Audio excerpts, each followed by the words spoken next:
Remember when George Washington crossed the Delaware like a boss? Brave, bold, and a symbol of leadership under impossible odds? Man, what a bad. Well, Pillow did the opposite. What's up, history homies? Today we're diving into Confederate generals whose disastrous choices made Jefferson Davis probably wish he'd picked a different side. Whether you're a Civil War buff or a complete noob, by the end of this video, you're going to see exactly why these 5 generals earned their spots on the worst of the worst list. And stick around to the end of the video because I'm going to ask you to help me rank these Confederate generals from bad to absolutely embarrassing. And before we dive in, please be sure to hit that like button and subscribe to the channel so you don't miss out on future videos, polls, and bracket challenges. All right, now that that's out of the way, let's get back to the disaster that was Gideon Pillow.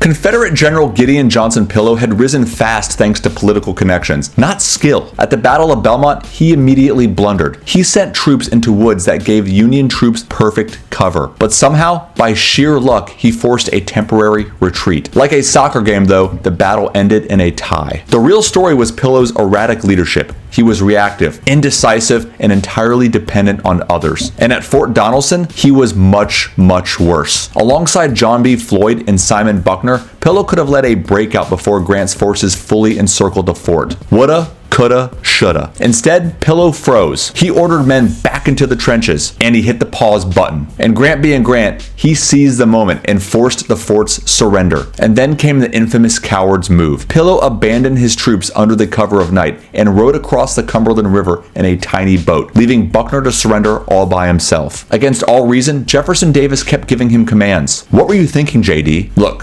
wherever Pillow went, disaster followed. Overconfident, indecisive, and more dangerous to his own men than any enemy, Pillow earned a reputation as the Confederate Army's walking catastrophe. Next up, we have good old Leonidas Polk, aka the Fighting Bishop. And to be honest, a man more suited for sermons than strategy. How did this bishop become a Confederate general?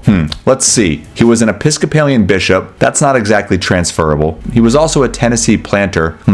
That can't be it. And he was also second cousin to President James K. Polk. Oh, now it's starting to make a little sense. Polk had practically zero battlefield experience, but Jefferson Davis promoted him anyway. His peers were furious, and Polk went on to prove his critics right, becoming a master of inefficiency and chaos. At Perryville in 1862, he hesitated attacking the Union's left flank. Key chances for victory slipped away. And at Belmont, he just sat there in Columbus while Pillow's men were getting annihilated and sending reinforcements too late to make a difference. Shiloh? Same story. He finally decided to attack the Hornet's Nest, but delays nearly doomed the operation. Can this guy do anything right? Not really. He also feuded endlessly with Bragg, ignored orders, and infuriated everybody around him. At the Battle of Chickamauga, his procrastination allowed Union forces to entrench, losing hours that might have won the battle. Polk survived mostly thanks to Davis's protection, not his battlefield skills. But on June 14th, 1864, his incompetence got him literally split in half by Union artillery. Polk's legacy? Arrogance, stubbornness, and costly mistakes that frustrated subordinates and doomed Confederate campaigns.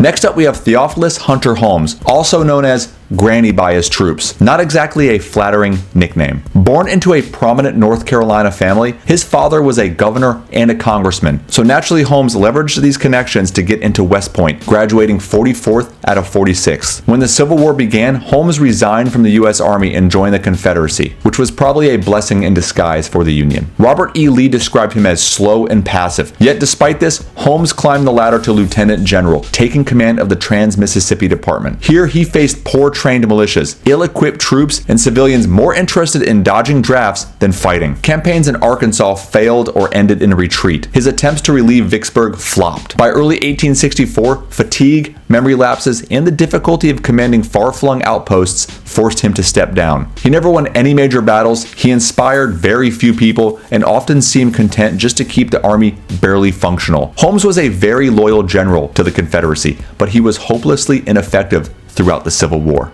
Moving on to Braxton Bragg, a guy's career that could almost serve as a guide for what not to do as a general. And man, did this guy have more of a unibrow than Anthony Davis. Early on, Bragg earned a reputation for arguing with nearly everybody. He was basically the Confederate version of Larry David. During the Mexican-American War, he showed flashes of competence, but by the Civil War, indecision and poor coordination dominated. At Shiloh, he attacked the Hornet's Nest, which could have been a victory, but became retreat. And at Perryville, miscommunication with Kirby Smith and hesitation squandered limited successes, prompting mutinies and complaints to Jefferson Davis. And his relationships with Leonidas Polk, William J. Hardee, and John C. Breckinridge deteriorated, weakening the army. And on top of all that, his retreats at Tullahoma and Chattanooga were nothing to brag about. No pun intended. Even after resigning, he still quarreled with other officers. But in short, Bragg was a brilliant organizer if your goal was confusion, dissent, and consistent failure. And lastly, we have John Bell Hood. Bold, aggressive, and bad at knowing when to stop. Did I mention he had a solid beard though? Hood earned a reputation for fearless frontline leadership, charging into battle like a maniac. Some of his men wondered if they'd signed up for glory or a death sentence. Hood actually started off the Civil War pretty strong. At Gaines' Mill, he broke through the Union lines, but over 400 men in his Texas Brigade were killed or wounded while Hood himself escaped. Courageous? Sure. Good judgment? His career was defined by impatience, insubordination, and disastrous decision-making. At Chickamauga, he actually helped win the battle, but he was severely wounded. But then there was the Atlanta campaign, which cemented his reputation for prioritizing glory over strategy. Frontal attacks at Peachtree Creek and Ezra Church cost tens of thousands of men for minimal gain. And when William T. Sherman approached Atlanta, Hood decided to burn the city and evacuate, failing to stop the Union advance. The list goes on. The Tennessee campaign highlighted his catastrophic instincts. And then there was Nashville, where George Thomas finished off the remnants of Hood's army. And by the end, over 23,000 men were lost. Even Hood's bravery couldn't fix the chaos he caused. John Bell Hood is remembered as a general whose courage often got his men killed. Not exactly the legacy you want to leave. If you've made it this far into the video, I just want to say thank you. You're a true history homie. How would you rank these 5 generals? Maybe you have a different bottom 5. Drop your thoughts in the comment section. And if you have a second, don't forget to like this video and subscribe to the channel. I'll see you next time. Get out of here.